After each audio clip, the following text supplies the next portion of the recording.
que é o meio ordinário em que Cristo edifica a sua igreja e chama a congregar aqueles que ainda estão fora do seu aprisco, mas pertencem ao Senhor e são alcançados pela sua palavra, pelo Evangelho, pelo seu Santo Espírito. Ou seja, a pregação é o momento em que Deus é glorificado na exposição da palavra e Cristo fala ao coração das suas ovelhas, aquelas que já estão no aprisco e aquelas que estão sendo chamadas para o aprisco de Cristo. Então os convido para que abramos o texto de Atos, capítulo 16, continuando aí a nossa exposição sequenciada do livro de Atos, capítulo 16. Hoje nós iremos trabalhar do versículo 27 ao 34.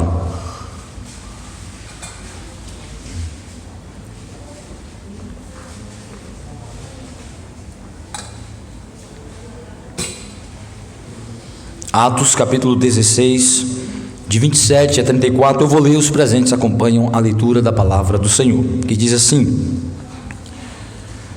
O carcereiro despertou do sono e, vendo abertas as portas do cárcere, puxando da espada, ia suicidar-se, supondo que os presos tivessem fugido. Mas Paulo bradou em alta voz: Não te faças nenhum mal, que todos aqui estamos.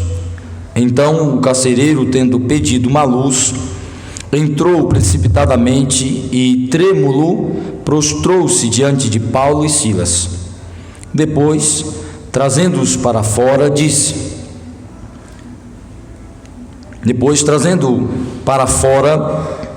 Senhores, que devo fazer para que seja salvo?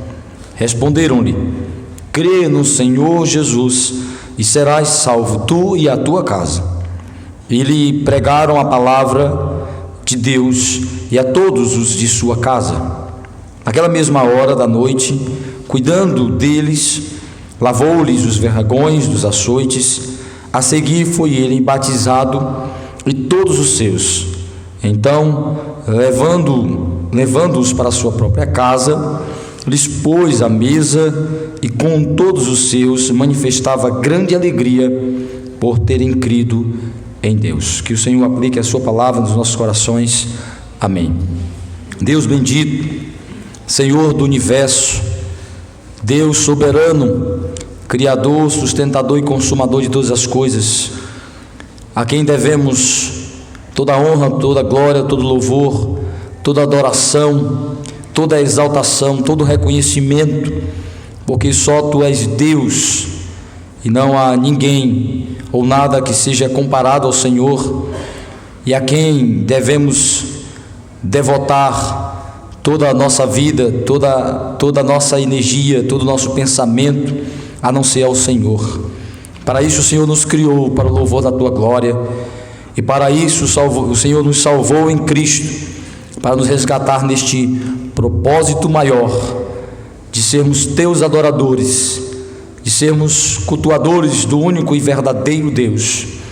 É por isso que aqui nos encontramos nesta noite, neste dia do Senhor, para cultuar ao Teu excelso nome, para exaltar ao Senhor, mas também para, como Teus filhos, nos colocar diante de Ti, súplices, suplicando a Ti que o Senhor tenha compaixão de nós, que o Senhor continue a dispensar graça, que o Senhor continue a dispensar misericórdia, que o Senhor continue a dispensar providência especial sobre as nossas vidas, para fortalecer a nossa fé, para nos dar direcionamento, para nos fazer crescer na nossa vida espiritual, para nos amadurecer, para nos aproximar mais e mais do Senhor, para nos identificar mais e mais com Cristo, para nos capacitar e nos instrumentalizar para o serviço e para a obra do Senhor, para promover o Teu reino neste mundo como instrumento nas mãos do Senhor.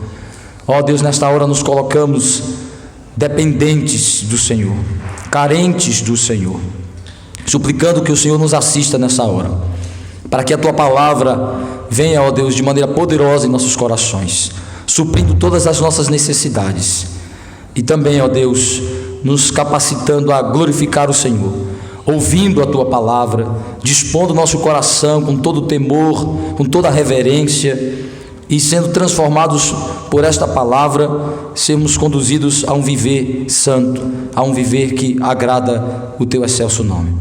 Que o Senhor, ó Deus, também alcance o coração daqueles que nos visitam esta noite, que ainda não conhecem ao Senhor, estão perdidos, estão ainda na sua condição natural de filhos de Adão, condenados debaixo da maldição do pecado, debaixo da maldição da ira do Senhor, debaixo da escravidão de Satanás, debaixo da escravidão do pecado. Que o Senhor possa libertá-los pelo poder salvador de Cristo Jesus. Que o Evangelho chegue transformador, poderoso, pela ação do Teu Espírito nos corações nesta noite. Ajuda-me, ó Deus, como um pregador da Tua palavra, desvenda os nossos olhos para contemplar as maravilhas do Senhor através da Tua palavra, em nome de Jesus. Amém. Meus irmãos e amigos, nós vimos na exposição passada que o apóstolo Paulo e Silas, com a sua comitiva missionária, estão na cidade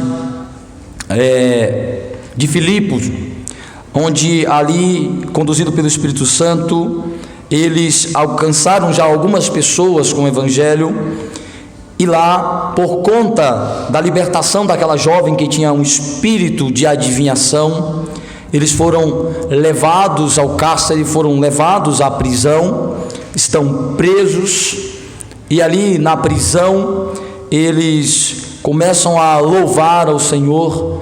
Diz o texto que foram açoitados, que foram amarrados, presos em suas pernas e braços, foram chicoteados e lançados ao calabouço, encerrados em uma prisão, onde ficariam sobre a tutela, sobre a guarda de um carcereiro, que tem a ordem de não permitir que eles saiam de maneira nenhuma, que garanta a prisão destes homens.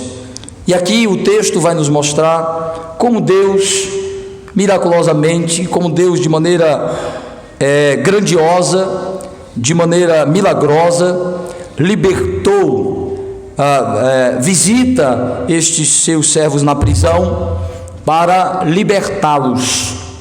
Porém, nós vamos perceber que, diferente do que havia acontecido com Pedro, com os apóstolos em Jerusalém, que foram também libertos, aqui algumas coisas interessantes acontecem, porque a libertação, ela não se dará necessariamente pelo milagre, mas o que o milagre vai produzir, o que a intervenção de Deus vai produzir, desencadear, produzir como consequência, para que eles sejam libertos.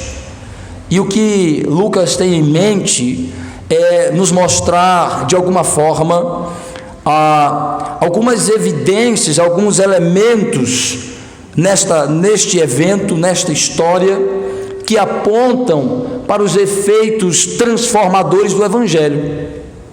Pois a intenção de Lucas é trazer eventos, situações, histórias que mostram o progresso do Evangelho. Como é que o Evangelho progrediu de Jerusalém até os confins da terra, cumprindo a agenda e o itinerário que Cristo estabeleceu para a pregação do Evangelho?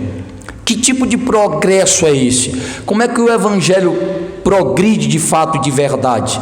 O progresso do Evangelho está primeiro nas vidas transformadas, nos sinais dessas transformações, nessas vidas convertidas, regeneradas e convertidas a Cristo. Então aqui Lucas traz um evento que, apesar de vários elementos que arranjam essa história e a torna cheia de beleza, de grandiosidade, de poder, da manifestação do poder de Deus, há um elemento essencial, há uma intenção, há uma preocupação maior de Lucas. É mostrar como Paulo e Silas, diante daquela situação em que eles estão encarcerados, e Deus vai livrá-los, e Deus vai trazer livramento para eles.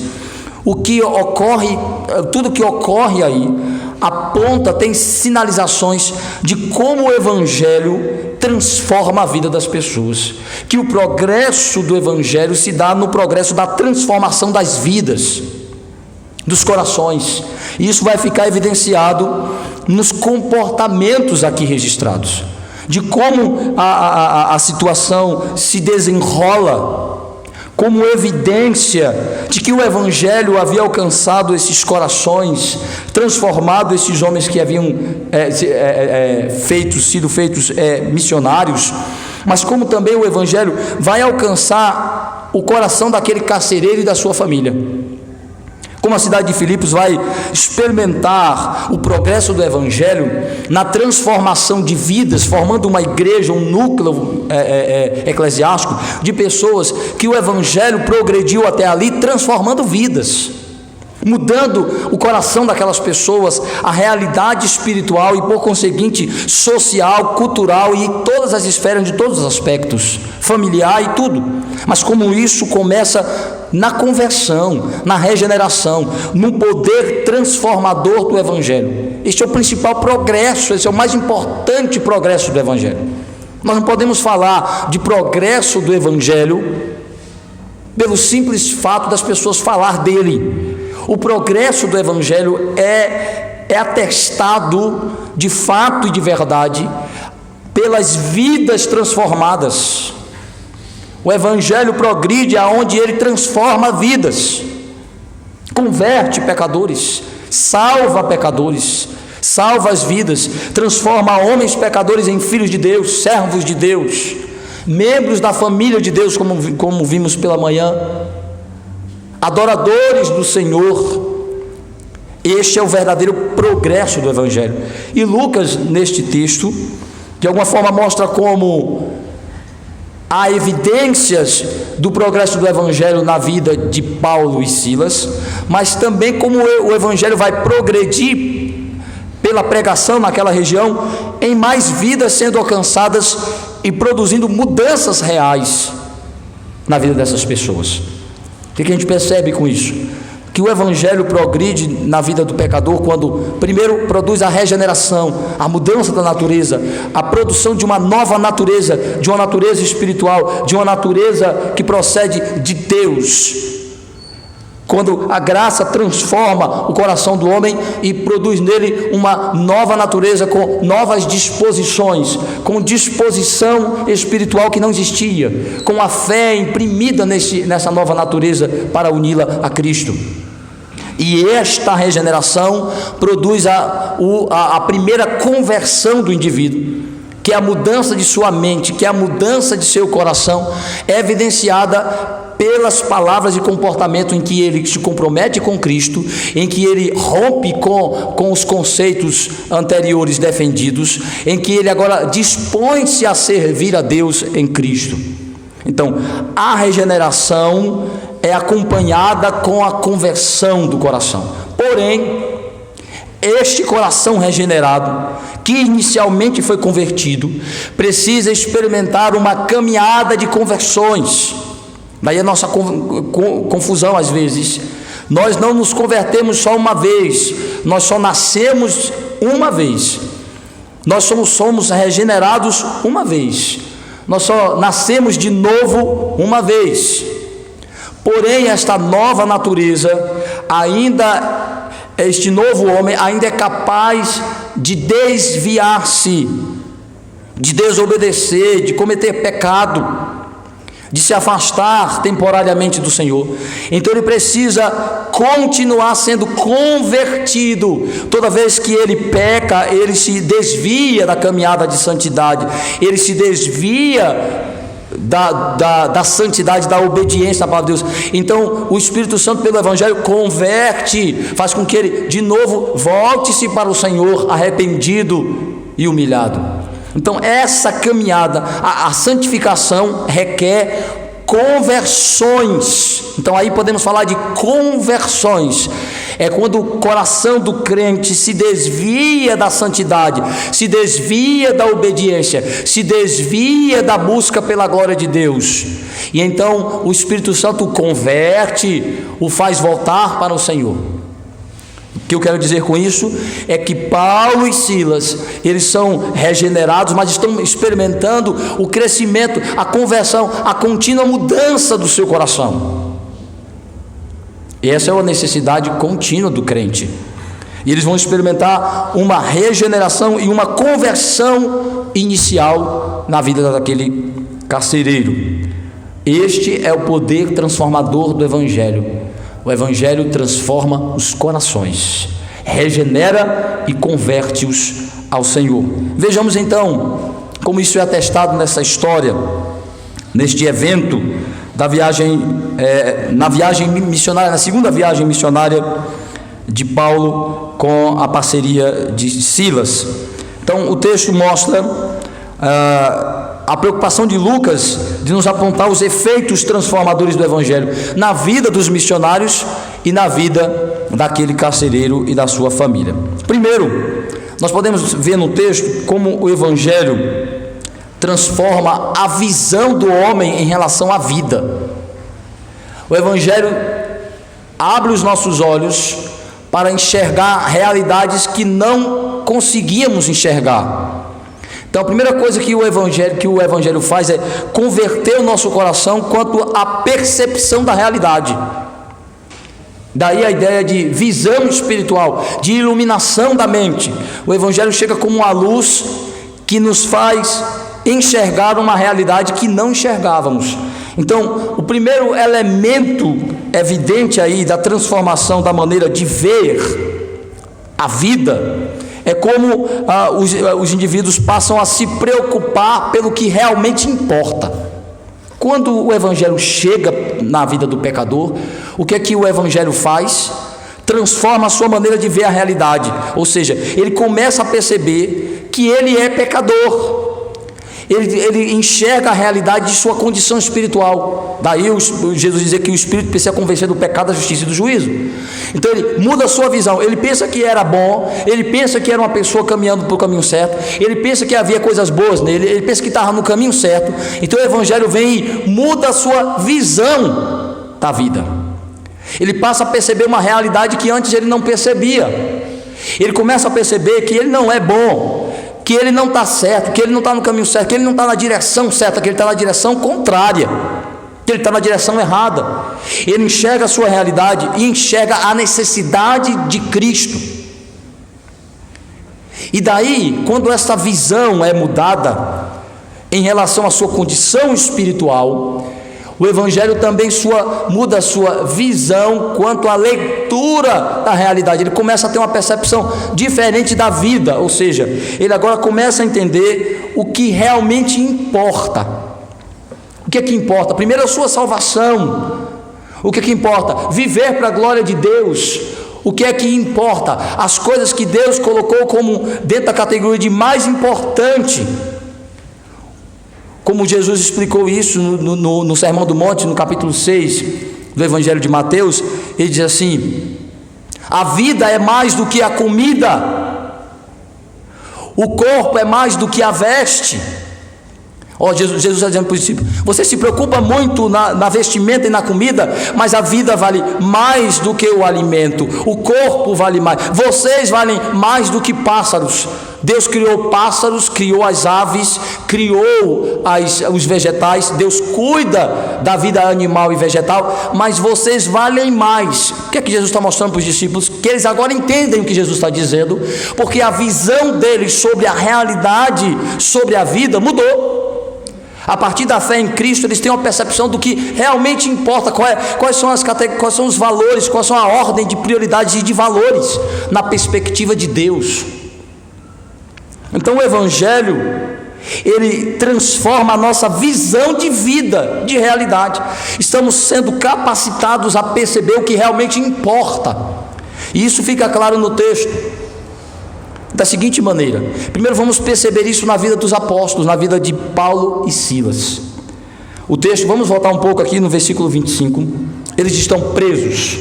foram presos injustamente, foram presos porque estava pregando o evangelho e expulsou um demônio da vida de uma mulher, foram presos injustamente. Segundo o direito romano, eles tinham que ser levados ao tribunal, julgados com direito de defesa, e para serem condenados tinha que haver provas, tinha que se passar por todos os processos legais. Mas o que é que fizeram? Na calada da noite pegaram eles, prenderam eles. Foi um abuso de autoridade, prenderam, açoitaram. Para alguém ser açoitado tinha que se provar o merecimento, que esse indivíduo merecia aquele tipo de punição.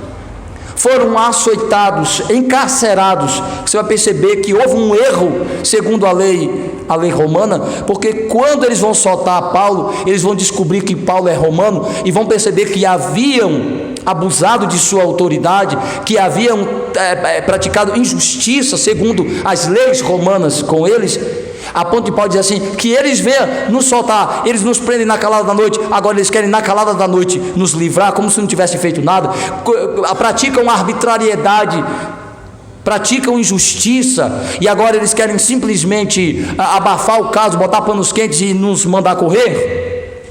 Paulo entendia, como cidadão romano das leis romanas, sabia muito bem que tinha acontecido arbitrariedade na prisão deles. Mas com tudo isso, como estão os apóstolos, como está Paulo, como está Silas? Estão se lamuriando, tão tristes, tão deprimidos, tão reclamando? Não. Presos, levaram chibatadas, foram açoitados, presos nos pés e nas mãos, jogados no calabouço escuro. Agora vejam como eles estão, versículo 25. Por volta da meia-noite, Paulo e Silas oravam e cantavam louvores a Deus, e os demais companheiros de prisão escutavam. De repente sobreveio tamanho terremoto que sacudiu os alicerces da prisão. Abriram-se todas as portas e soltaram-se as cadeias de todos. O carcereiro despertou do sono e, vendo abertas as portas do cárcere, puxando da espada, ia suicidar-se, supondo que os presos tivessem fugido. Então, o que é que eles estão fazendo primeiro? Paulo e Silas estão cantando. Primeiro orando, nós não sabemos se eles pedem livramento. O texto não diz qual era o conteúdo da oração. Estão orando ao Senhor. Estão adorando a Deus, colocando a alma sobre a dependência do Senhor, em vez de reclamar, de murmurar. Por quê? Porque eles entendem que mais importante do que reclamar, do que ficar falando da injustiça, do que ficar deprimido, é ver naquele momento uma oportunidade de adorar o Senhor, de buscar a Ele, de colocar a alma sobre a dependência do Senhor, de colocar a vida sobre a dependência do Senhor, de buscar o auxílio, a graça de Deus, a ajuda do Senhor. Então eles oram. O que é prioridade neste momento? Ora, em condições normais, como pecadores, o que fariam esses homens? Murmurariam, reclamariam, começariam a gritar, promover um motim naquela cadeia, começar a gritar, dizer, que injustiça, estavam fazendo alguma coisa de mal. Não, eles não focam na defesa de sua justiça, eles não focam na denúncia da injustiça no momento, eles não focam simplesmente em defender seus direitos, mas focam no que é prioridade naquela hora, é entender que ali é uma oportunidade de fortalecer a sua alma no Senhor, de fortalecer a sua fé no Senhor. Daí, este fortalecimento os capacitará a responder corretamente, a ter uma resposta, uma reação às injustiças, ao cerceamento de sua liberdade, à perseguição de uma maneira correta, de uma maneira diferenciada. A leitura que eles fazem da situação é diferente como cristão. O que é que é mais importante naquela hora? Se colocar na dependência de Deus como um crente, sabendo que o Senhor cuida e guarda de uma maneira especial, sabendo que Ele é soberano, um provedor de todas as coisas, que eles tinham ido ali porque o Senhor, pelo Espírito Santo, havia dito que era para eles irem para ali. Então havia a presença de Deus, a soberania, o controle soberano de Deus. Então qual é a melhor coisa a se fazer? Qual é a prioridade? O que é que tem prioridade? Eles pensam, buscar a Deus, orar, colocar-se sobre a dependência do Senhor, fortalecer a alma e adorar a Deus, buscar ao Senhor e adorá-lo. Eles começam a cantar, provavelmente eles cantam salmos, do Antigo Testamento, eles começam a adorar e exaltar o nome do Senhor, e os presos ouvindo a oração, ou seja, eles estão testemunhando de onde está a confiança, qual é a prioridade deles, mostrar em quem está a confiança e a esperança deles, em Deus. orando, cantando, que eles mostram para aqueles outros presos, que a Bíblia não diz quantos eram, quem eram, porque estavam ali, mas diz que haviam outros presos. Então Paulo e Silas ora e canta, para mostrar para aquelas pessoas, não só no sentido de mostrar de exibicionismo, mas para se apresentar como quem confia e descansa em Deus. Onde está a confiança? Onde está a esperança? Onde está o coração desses homens? Qual é a prioridade deles? Adorar o Senhor, glorificar o Senhor. Isso mostra que estes homens estão progredindo, seu coração está se convertendo mais e mais a Deus, porque sua visão sobre a realidade está sendo amadurecida. A leitura das circunstâncias, o entendimento sobre o que é mais importante, o que é prioridade, o que é mais importante na nossa vida como crente. E aí eles entendem algo interessante. O que é mais importante? A liberdade deles e sua integridade física, ou promover o reino de Cristo? Promover o reino de Cristo é mais importante. Glorificar o nome do Senhor, testemunhar de Cristo e promover o reino dele, alcançando corações, falando do Evangelho, testemunhando com o espírito manso de Cristo diante do sofrimento, da dor, é mais importante do que a sua própria liberdade. Isso fica claro na maneira como eles reagem ao milagre. O texto diz que meia-noite eles estão cantando, orando, e de repente veio um terremoto, diferente do que Deus já tinha feito até agora com os livramentos dos outros apóstolos, que havia enviado anjos com Pedro, com a ordem de que saísse da prisão. Agora Deus usa a natureza, mostrando que as intervenções divinas, a ação divina, tem a ver com o uso que Deus faz de todos os meios que a Ele pertence. Os anjos, os homens e a natureza que a Ele pertence, que Ele é o controlador soberano de tudo isso, e usando a própria natureza produz um grande terremoto. Neste terremoto, diz o texto, que a estrutura da prisão onde eles estão, que os alicerces foram abalados, que as paredes foram abaladas, a ponto das cadeias, das prisões, do que estava amarrando estes homens, fosse quebradas, fosse desfeito. Eles ficaram soltos e as portas derrubadas.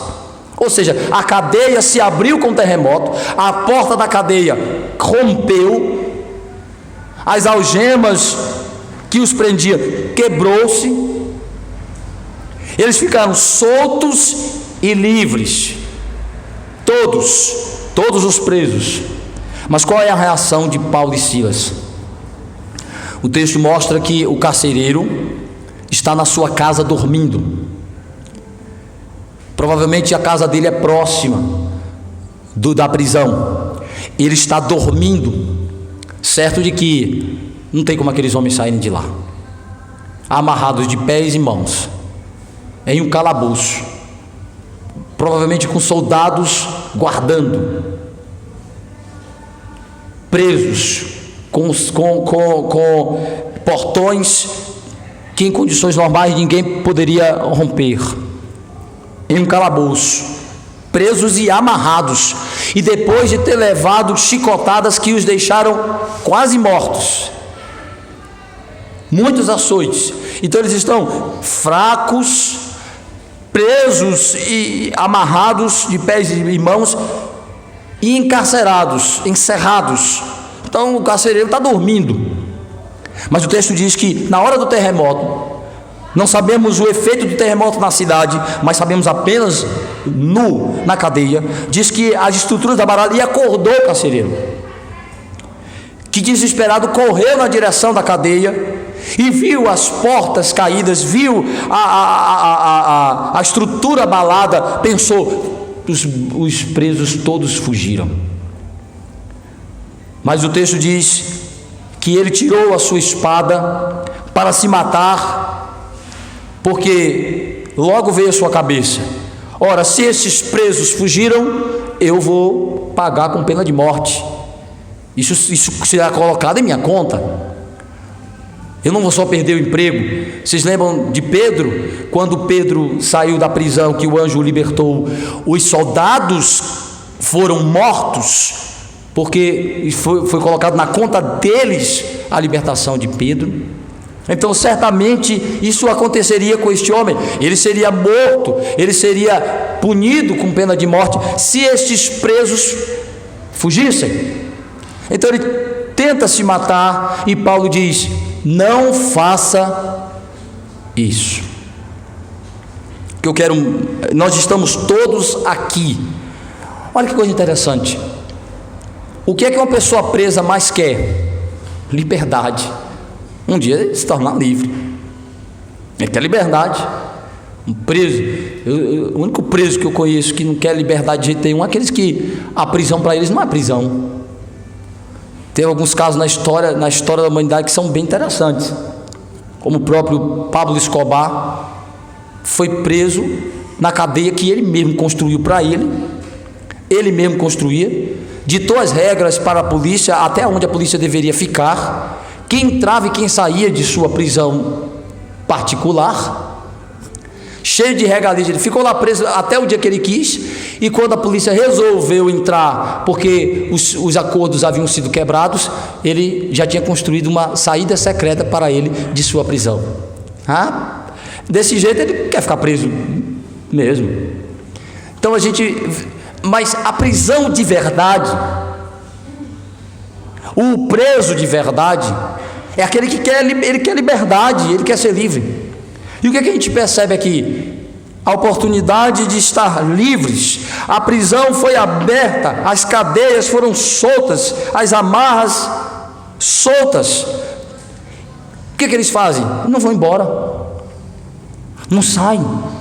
Por que eles não saíram correndo? Porque isso não era mais importante. Eles pensaram, analisaram e fizeram a leitura da circunstância. O carcereiro vem desesperado. Pensaram no carcereiro, pensaram nos outros presos, pensaram nas consequências de todos aqueles atos. Fiquem aqui conosco, aguardem, esperem. Há um discernimento, há uma percepção, há um entendimento, há uma leitura da circunstância que os fazem entender o que é mais importante. Mais importante do que a liberdade é entender a oportunidade daquele momento, daquela circunstância, para promover o reino, para alcançar alguém, para demonstrar qual é a maior motivação do coração deles. Mais do que ser homens livres, é serem servos de Cristo que promovem o seu reino, que pregam o Evangelho. Mais do que defender a integridade e o direito pessoal, é proclamar o Evangelho, é se importar com as vidas, é entender a oportunidade de poder falar do Evangelho com mais alguém. A missão de promover o reino é mais importante do que os valores atrelados à sua integridade, aos seus direitos, à sua liberdade. O Evangelho faz isso conosco, meu irmão. Converte-nos de tal maneira que muda a nossa visão da vida, faz a gente entender o que é mais importante em todas as esferas das relações humanas. Por isso que Paulo disse: quer comais, bebais ou façais qualquer outra coisa, fazei tudo para a glória de Deus. Há uma motivação maior para o crente em tudo que faz. Então a gente percebe isso em Paulo e Silas, especialmente em Paulo como líder deste grupo. Ele está preocupado com as consequências daquele evento, o que vai produzir aquele evento e que oportunidade ele vai gerar para promover o reino. Como isso? Então eles veem aquele homem gritando, desesperado, pensando em se matar, e Paulo aguarda, fica com todos ali e diz: estamos aqui, não faça isso com você. Essa atitude dos apóstolos mostra como eles estavam progredindo na conversão do seu coração a Cristo. A visão da realidade, a visão da vida, do que é prioridade, de que a vida vale mais do que as coisas, de que a liberdade é importante, mas o reino de Cristo é mais importante do que a nossa liberdade, de que o Evangelho é mais importante, de que o testemunho de Cristo é mais importante do que a nossa própria dignidade pessoal. de que alcançar os pecadores com o Evangelho de Cristo é mais importante do que defender os nossos direitos. Entender a circunstância como uma oportunidade de glorificar o Senhor e de fazer o bem ao próximo é mais importante do que defender a nós mesmos. Mas o pecador, em sua condição natural, pensa primeiro em si, em sua liberdade, em seus direitos, em sua justiça, em sua integridade, em sua vida, em sua defesa pessoal. Não se importa em sofrer pela causa de Cristo, em glorificar o nome do Senhor, em atender o bem, em se sacrificar em favor de alguém. Isso mostra a visão da vida, a visão de prioridades no coração de Paulo. Cristo e a vida daquele homem era mais importante do que gemer pelas dores de seu corpo chicoteado. O reino de Cristo e a vida daquele homem era mais importante naquela hora do que defender seus próprios direitos, do que aproveitar a liberdade que estava diante dele. Mas o texto também mostra que o Evangelho está alcançando o coração daquele homem, daquele carcereiro. Aquela circunstância servia para amadurecer os apóstolos na conversão de seu coração a Cristo, mas para alcançar aquele homem. Pois o texto diz que ao ver aquela situação da consequência do terremoto, o homem deseja se matar, tirar sua vida como a única esperança para se livrar das consequências que aquela situação levará. Ou ele seria, no mínimo, demitido, chicoteado e punido severamente, ou seria morto. Então ele está na iminência de perder seu emprego, de perder a sua vida, sua dignidade, seu nome será manchado como um funcionário fraco, frágil, incompetente. Então toda aquela situação vem diante de seus olhos e ele deseja se matar. E Paulo o intervém e diz: não faça isso. E o texto diz: então o que farei para ser salvo? Alguns acham que ele está apenas preocupado em se livrar da punição que sofreria, da possibilidade de perder o emprego e a vida, de deixar a sua família desamparada. Mas a gente percebe que é mais do que isso, porque a palavra salvação, ela se aplica a vários aspectos. Salvação é uma palavra abrangente, que está relacionada a livramento de alguma situação catastrófica, ruim, prejudicial, maléfica. Salvar é livrar alguém de algum mal, de algum dano. Isso pode abranger vários aspectos da vida. Então a palavra salvação é aplicada para livramentos em vários aspectos, e aí incluindo o aspecto específico que o Evangelho fala, que é a salvação aplicada ao aspecto teológico, soteriológico, ou seja, salvação das almas em relação à sua condição de pecador. É salvar do inferno, salvar dos pecados, salvar da ira de Deus, salvar da condenação da lei, da maldição da lei. Salvar, teologicamente falando, salvar da condição de reprovados por Deus, de filhos da ira.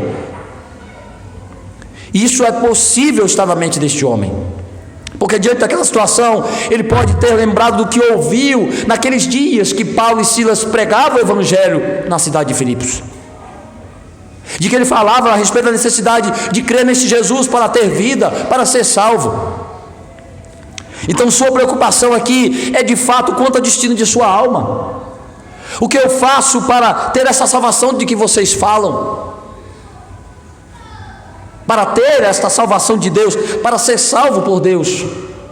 Porque se a preocupação fosse só em relação ao emprego, se a preocupação fosse só em relação à preservação de sua vida, de impedir a pena de morte, a resposta dos apóstolos seria corrigindo a busca daquele homem.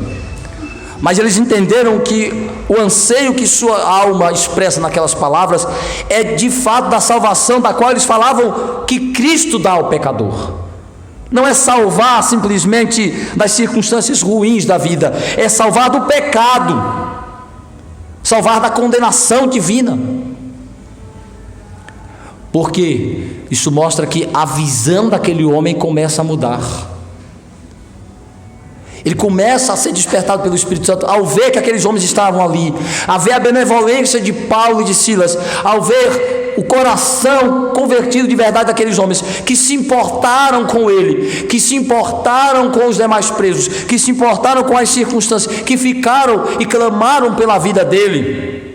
Há uma ação do Espírito, há um mover do Espírito que o faz entender que há uma necessidade de ter o que aqueles homens estão oferecendo, de experimentar do que estes homens estão dando, desta salvação de que eles falam. Como eu posso ser salvo? Como eu posso me livrar dessa minha condição? Como eu posso garantir vida para mim de verdade? Isso mostra que este homem começa a entender qual é a sua real necessidade. Qual é a principal necessidade dele? Salvação. Isso é um sinal de que este coração está sendo trabalhado pelo Espírito Santo, abrindo a sua mente para entender qual é a sua verdadeira preocupação, qual é a coisa mais importante com que ele deve se preocupar. Enquanto o Evangelho não fizer isso com você, você ainda não foi convertido. Se sua necessidade de salvação não foi a coisa que o Espírito Santo primeiro produziu em você, sua necessidade de Cristo, seu coração não foi alcançado por um poder transformador. Se você não sente a necessidade de libertação do pecado, se você não sente a necessidade de ser purificado do seu pecado, o Espírito Santo ainda não atuou de maneira poderosa em seu coração. O anseio por salvação não é algo natural, é sobrenatural, é produzido pelo Espírito Santo de Deus. Então o que a gente percebe nesses dois exemplos é de como os apóstolos que já são regenerados estão amadurecendo na sua vida espiritual, convertendo-se mais e mais ao Senhor, ampliando a sua visão e percepção da vida, norteando-se pelas coisas que realmente importam, entendendo o que é mais importante: o reino de Cristo, promover o nome do Senhor, amar a Deus e ao próximo. O que significa isso na prática, no dia a dia? Mais do que a si mesmo, mais do que a seus interesses. Isso é conversão, isso é santificação. É quando a gente cresce no entendimento e na prática do que significa amar a Deus acima de tudo e ao próximo como a nós mesmos. Aí vamos entender o que é prioridade em todos os aspectos da nossa vida. Então o texto mostra primeiro como o Evangelho é transformador quanto à visão do homem em relação à vida, fazendo com que ele se preocupe com o que realmente importa. Isso é aplicado na nossa vida cristã em todas as esferas.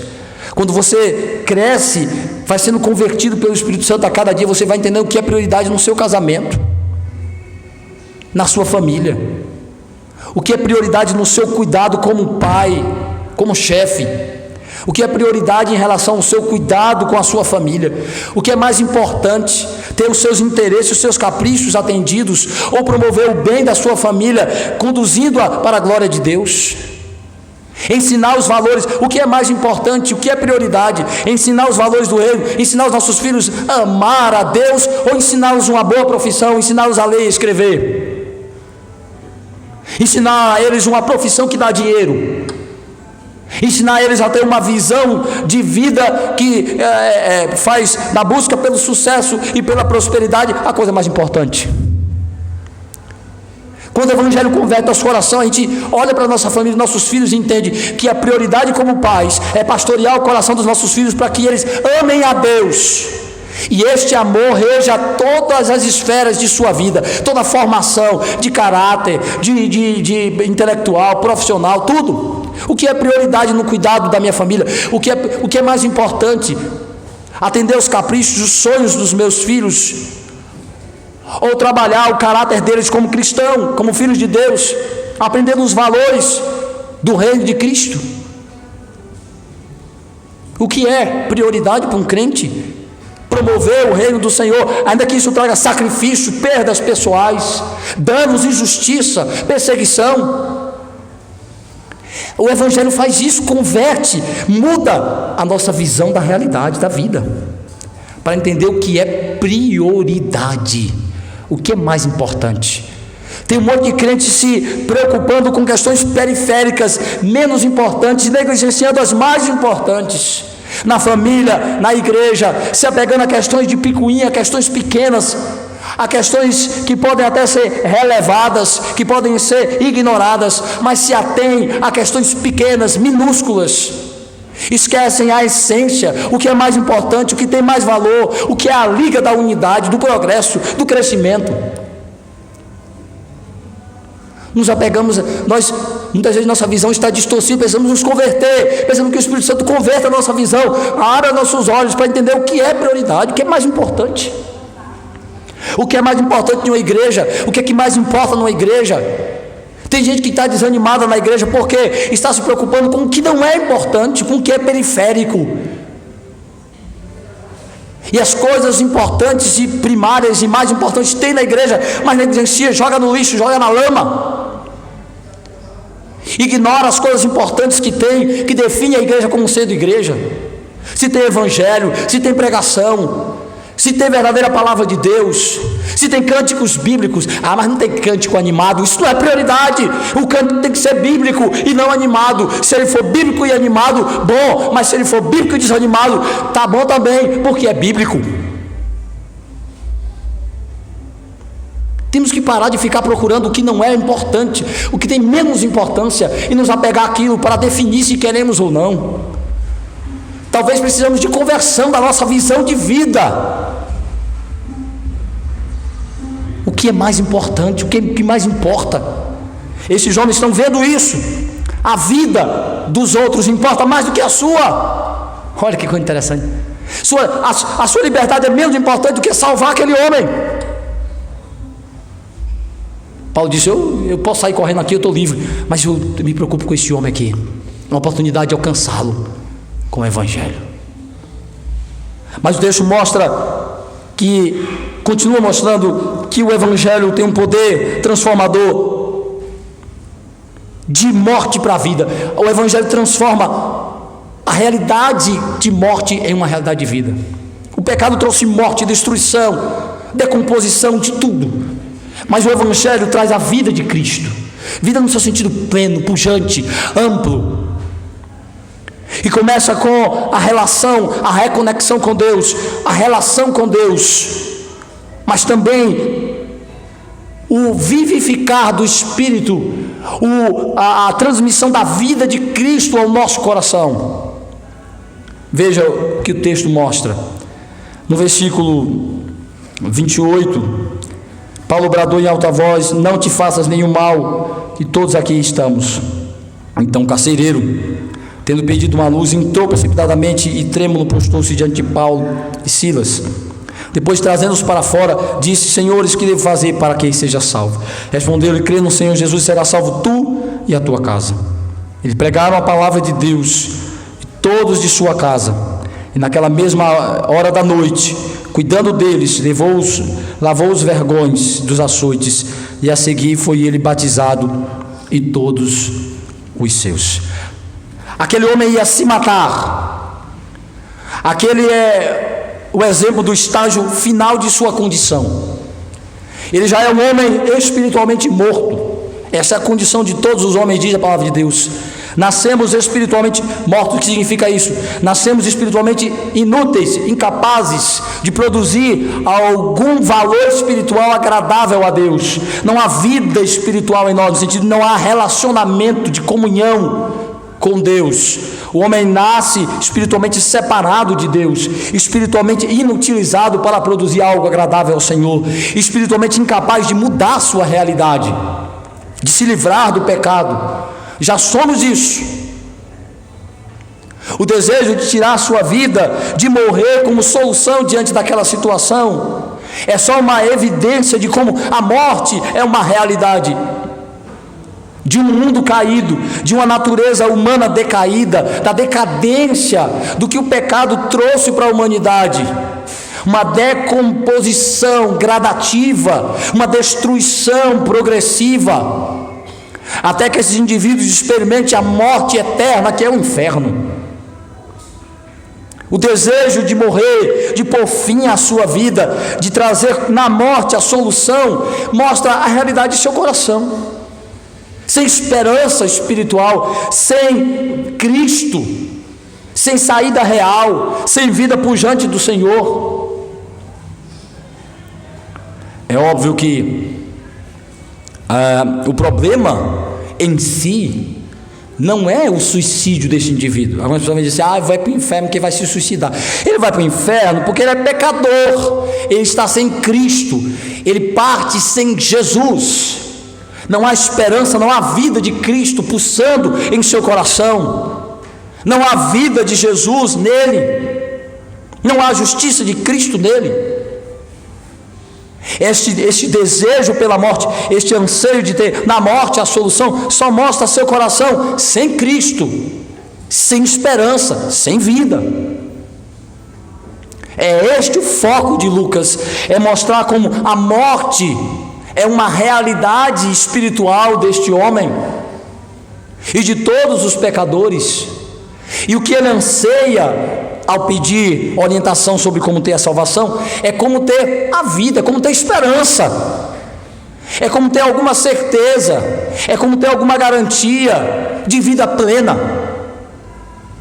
Esta é a condição que o pecado coloca à humanidade, que mesmo os homens se sentindo vivos em momentos de alegria, algumas vezes a realidade da morte bate na porta.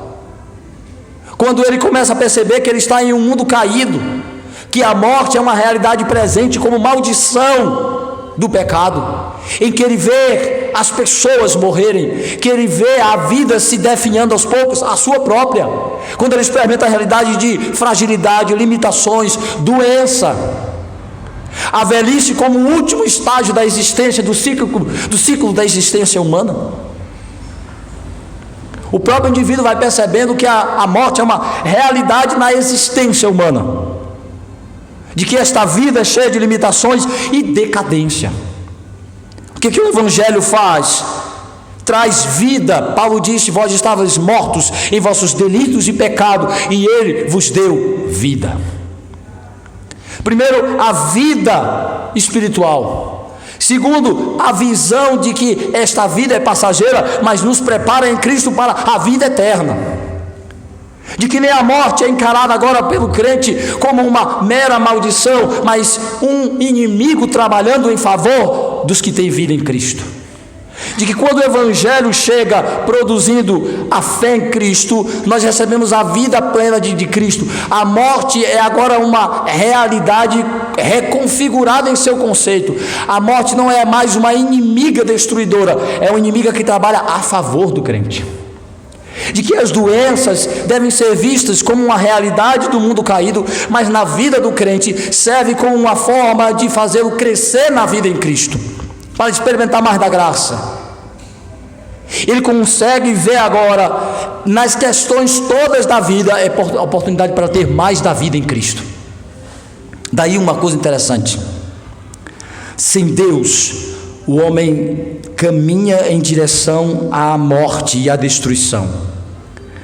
Com Cristo o homem caminha em uma vida para mais vida.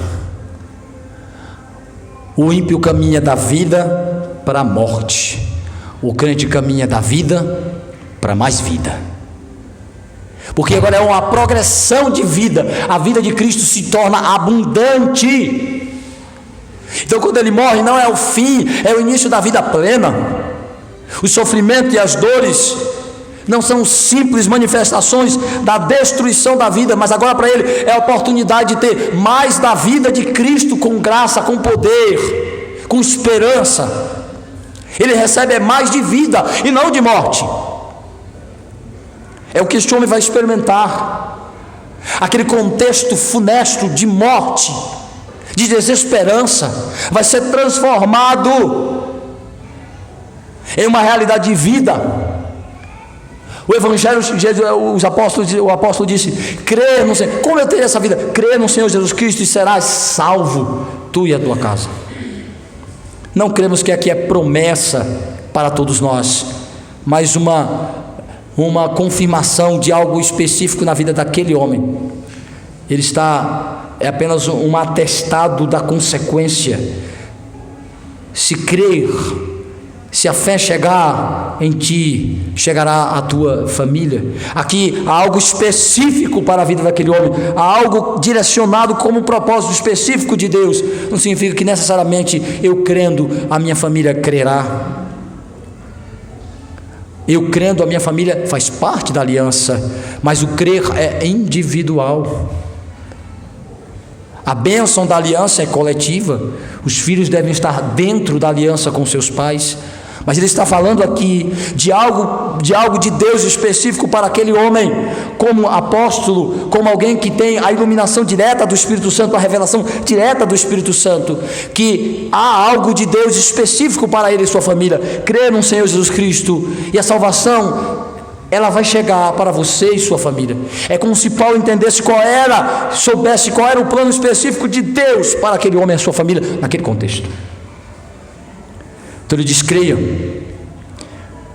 E o Evangelho e o texto mostra que a palavra do Senhor foi proclamada àquele homem e a todos os seus familiares, e então, de fato, eles creram e foram batizados. Agora, o quadro de Lucas é como eles passaram da morte para a vida. Eles poderiam ainda serem mortos pelos romanos. Era possível que ainda eles pudessem ser punidos, como o ladrão da cruz, por exemplo. Não há garantia de que esses homens, de que essa família não vai ser punida, mas a garantia é que eles agora têm verdadeira vida. Tem Cristo, tem a vida de Cristo pulsando, tem a vida eterna, tem a salvação do inferno garantida, tem a filiação a Deus garantida, tem a vida de Cristo neles. Aquele quadro funesto foi transformado em um quadro vivificado de vida. Jesus entrou no coração daquele homem. Jesus agora era a fonte de vida daquele homem e daquela família. É isso, o Evangelho converte a realidade do homem de morte em vida, regenerando, colocando a vida de Cristo pujante nele, que vai progredindo até a plenitude da vida eterna. Então o Evangelho nos transformou de pessoas mortas em pessoas vivas para Deus. Nós somos verdadeiramente os verdadeiros seres vivos, porque temos a vida de Cristo em nós. Nos converteu de seres amaldiçoados com a morte em seres abençoados com a vida.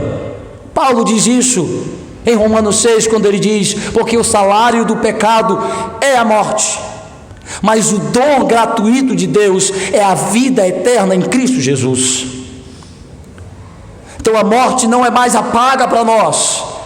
Nós não estamos mais debaixo da morte como uma maldição, mas da morte, da doença, da circunstância, como instrumentos que cooperam para o nosso bem, de progredir na vida em Cristo. Olha a diferença. O Evangelho precisa continuar convertendo a nossa mente nesse aspecto. Olhe para a circunstância como oportunidade de ter mais da vida em Cristo, meu irmão. Você não está morrendo, você está se aproximando da vida plena em Cristo. Quem está morrendo é o ímpio. Quem está debaixo da morte como uma maldição destruidora é o ímpio. A sua vida está em Cristo. Então tudo que acontece em sua vida é para ter mais da vida de Cristo em você, para experimentar mais da vida eterna, da vida espiritual, da vida plena. Então entenda todas as circunstâncias, toda a caminhada da sua vida como uma caminhada de vida e não de morte.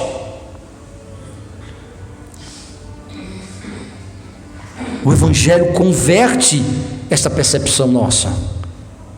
Paulo diz: agora eu era morto, agora eu tenho vida, e a vida que agora tenho para Cristo Jesus. A vida é Ele e tenho para Ele. Paulo não fala da vida do crente como uma realidade de morte, de destruição, mas pelo contrário, ele fala da realidade do crente como uma realidade de vida, vivificado. Ou seja, não é negando a presença desses elementos danosos, é entendendo que eles agora cooperam para ter outro efeito sobre nós, não para destruição. Você pega Romanos 8, Paulo diz exatamente isso. Se Deus é por nós, quem será contra nós? Ele bota uma lista dos inimigos e diz: estas coisas, em todas elas somos mais que vencedores. Elas não nos destroem, elas cooperam para o nosso bem. A morte, o sofrimento, a dor, as perseguições, a injustiça, todas cooperando para o bem. Como é que coopera para o nosso bem? É que por meio dessas coisas, a vida de Cristo chega mais ao nosso coração. A graça de Cristo é abundante, ela abunda sobre nós. Daí Paulo dizer que nessas coisas somos mais que vencedores. Vencedor é o que destrói o mal. Mais que vencedor é o que faz o mal trabalhar para o seu bem.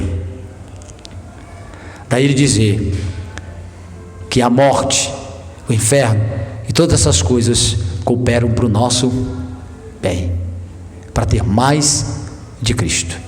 Vem como um elemento destruidor e Deus transforma em uma oportunidade de crescermos em Cristo.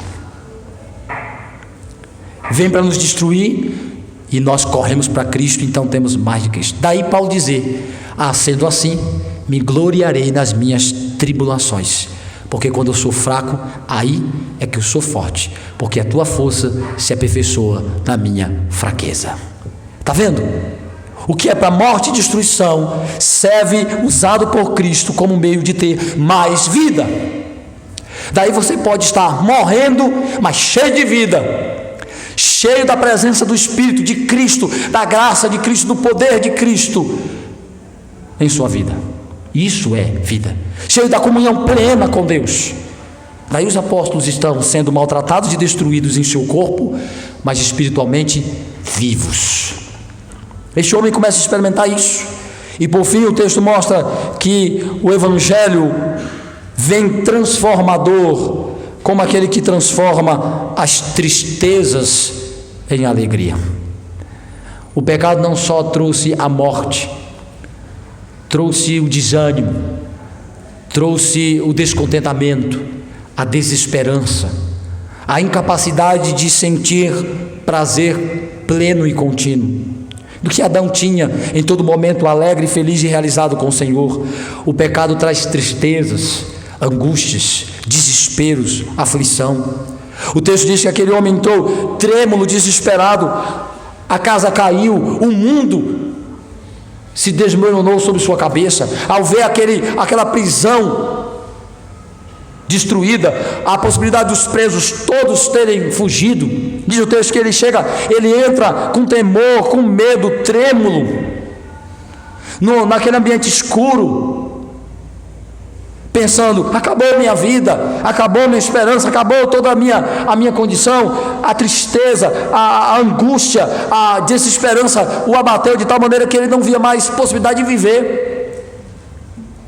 É o que leva muitos a fazer o que este homem estava prestes a fazer, o que leva muitos ao suicídio. É a tristeza profunda que ele não consegue substituir por uma esperança, uma alegria em seu coração. Mas o texto diz que o Evangelho nos converte de tal maneira que esta alegria, ela não só se torna uma realidade pontual e momentânea, mas ela pode ser progressiva até se tornar plena. Mesmo como crentes temos momentos tristes, temos momentos de desespero, de angústia, de aflição, temos momentos até de querer tirar a vida, de querer a morte como solução. Mas o Evangelho nos conecta a Cristo e converte a nossa vida de tal maneira que somos capazes de substituir a tristeza pela alegria em Cristo, ao entender a esperança, a vida que temos em Cristo. Veja o texto, versículo 34, 33 e 34. Naquela mesma hora da noite, cuidando deles, lavou-lhes os vergões dos açoites. A seguir foi ele batizado todos os seus. Então, levando-os para a sua própria casa, lhes pôs à mesa, e com todos os seus manifestava grande alegria por terem crido em Deus. Aquele homem desesperado sem qualquer expectativa, triste e abatido, vivenciando a morte como única solução, agora ri com a sua família, alegra-se. Não é porque foi dado garantias de que eles não iam perder o emprego, não é porque foi dado garantia de que ele nunca iria ficar enfermo, não é porque foi dado garantia de que ele nunca seria perseguido como cristão, não é porque os apóstolos disseram que estava garantido que eles iam ter prosperidade, que Jesus não ia deixar nada de ruim acontecer com eles. Os apóstolos, ao pregar o evangelho, não deu essas garantias nenhumas para eles.